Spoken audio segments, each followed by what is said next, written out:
প্রিয় বন্ধুরা, 5টি ভুল ইংরেজি ব্যাকরণের মধ্যে 5টি কমন ভুল আপনি করছেন না তো?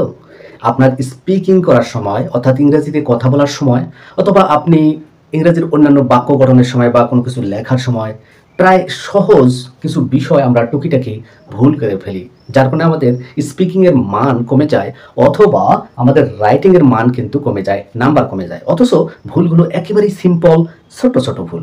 একটু মনোযোগ হলেই এই ভুলগুলো আপনারা এড়িয়ে চলতে পারবেন। তো এই ভুলগুলো কি কি, চলুন আজকের এই ছোট্ট ভিডিওতে 5টি ভুল কি কি তা একটু এক নজরে দেখে নিই। Let's go. প্রিয় বন্ধুরা, ভুল নাম্বার 1 এক্সাম্পল আগে দেখি। দুটো সেন্টেন্স লক্ষ্য করুন, হি গো টু স্কুল আর একটা হি গোস টু স্কুল। তাহলে এখানে কোনটি সঠিক? কোনটি সঠিক বন্ধুরা? টেন্স ও পার্সন অনুযায়ী এটা প্রেজেন্ট ইনডিফিনিট টেন্স হয়ে থাকে। আর person third person singular number হলে সাবজেক্ট ভার্বের সাথে এস বা ইয়েস যুক্ত হয়। তাহলে দেখা যাচ্ছে এই সেন্টেন্সটি ভুল আর এই সেন্টেন্সটি রাইট। তাহলে এই নিয়মটাকে বলতে হচ্ছে সাবজেক্ট ভার্ব এগ্রিমেন্ট।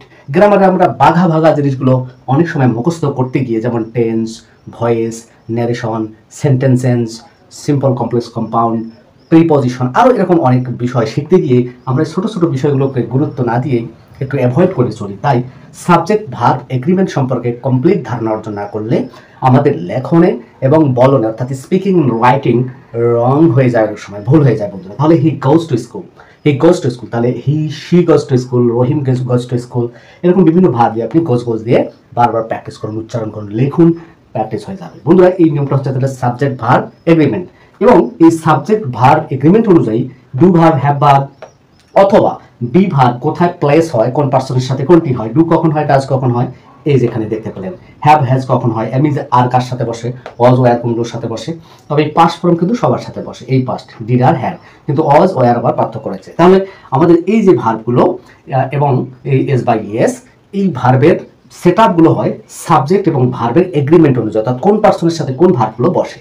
বন্ধুরা, এই জিনিসগুলো আমাদের ক্লিয়ার হতে হবে, তাহলে স্পিকিং এবং রাইটিং সুন্দর হয়ে যাবে। এই হলো ভুল নাম্বার 1 বন্ধুরা। নেক্সট চলুন আমরা দেখি ভুল নাম্বার 2। বন্ধুরা দেখুন এই এক্সাম্পলে ভুল নাম্বার 2, 2 নম্বর ভুলে বাক্য দুটি আগে উদাহরণগুলো খেয়াল করুন বন্ধুরা। I am go to market, I am going to market, sorry এখানে জি হবে, I am going to market. তাহলে এখানে কি ভুল হয়েছে বলুন?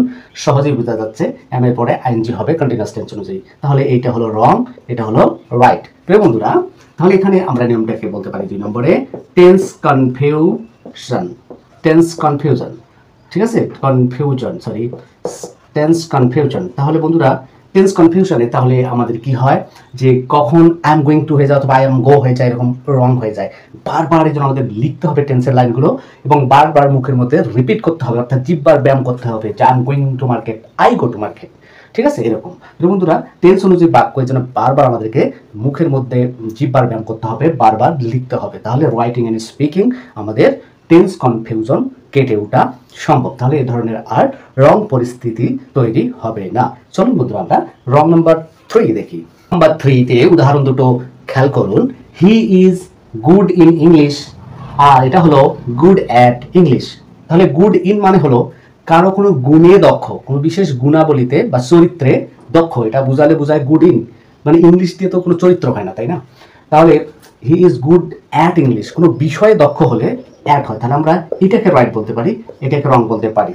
হ্যাঁ, তবে যদি এখানে বলা হয় হি ইজ গুড ইন, হ্যাঁ হি ইজ গুড ইন কি বলবো যে ডুইং অথবা কি বলবো যে dealing some people in this work, এরকম তার একটা কোয়ালিটি যদি প্রকাশ পায় তাহলে ইন ব্যবহার করা যেতে পারে। তাহলে সাবজেক্টে অ্যাড হয়। আমরা সাধারণত এই নিয়মটাকে 3 নম্বরে বলতে পারি প্রিপজিশনের ভুল বা ভুল ধারণা থাকা। প্রিপজিশন আমাদের রাইটিংয়ে এবং স্পিকিংয়ের ক্ষেত্রে একটা বেশ বাধা তৈরি করে বা বিব্রতকর অবস্থা তৈরি করতে পারে। ছোট্ট বিষয় প্রিপজিশন, অথচ এই জিনিসটাকে আমরা গুরুত্ব সহকারে না দেখার কারণে দুর্বল হয়ে যায়।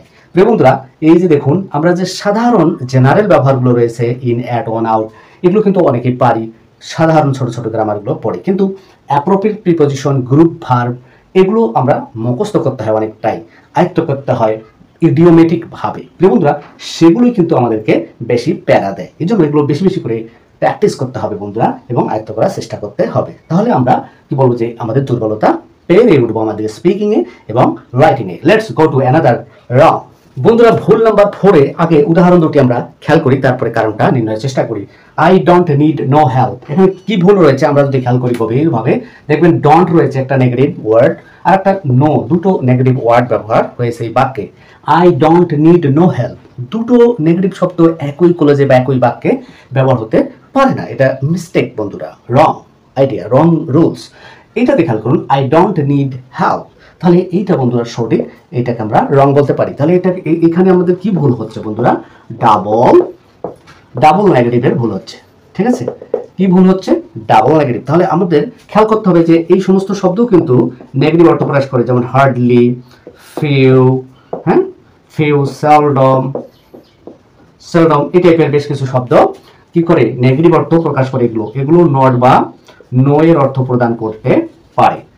এছাড়া আছে যেমন নেভার, এরকম শব্দগুলো নেগেটিভ অর্থ প্রকাশ করে। তাহলে এই শব্দগুলো যখন একই সেন্টেন্সে থাকবে খেয়াল রাখতে হবে আরেকবার নেগেটিভ শব্দের প্রয়োজন হবে না। তাহলে এই ডাবল নেগেটিভ যাতে আমাদের স্পিকিংয়ে এবং রাইটিংয়ে না হয়ে যায় সেদিকে আমাদের সজাগ দৃষ্টি রাখতে হবে, সচেতন হতে হবে, বেশি বেশি করে প্র্যাকটিস করে নিজেকে শানিত করতে হবে। Let's go to last number 5। প্রিয় বন্ধুরা, লাস্ট রং নাম্বারটা দেখুন, আগে উদাহরণটা খেয়াল করুন। He is honest man, he is a honest man, এখানেও আর্টিকেল রয়েছে, এই বাক্যটিতেও দেখুন আর্টিকেল রয়েছে, he is an honest man. এখানে তাহলে সঠিক বাক্য কোনটি? এটাই তো মনে হতে পারে যে এটাই সঠিক, অনেকেই বুঝতে পেরেছেন যে এখানে এই সঠিক নয়, এটা রং।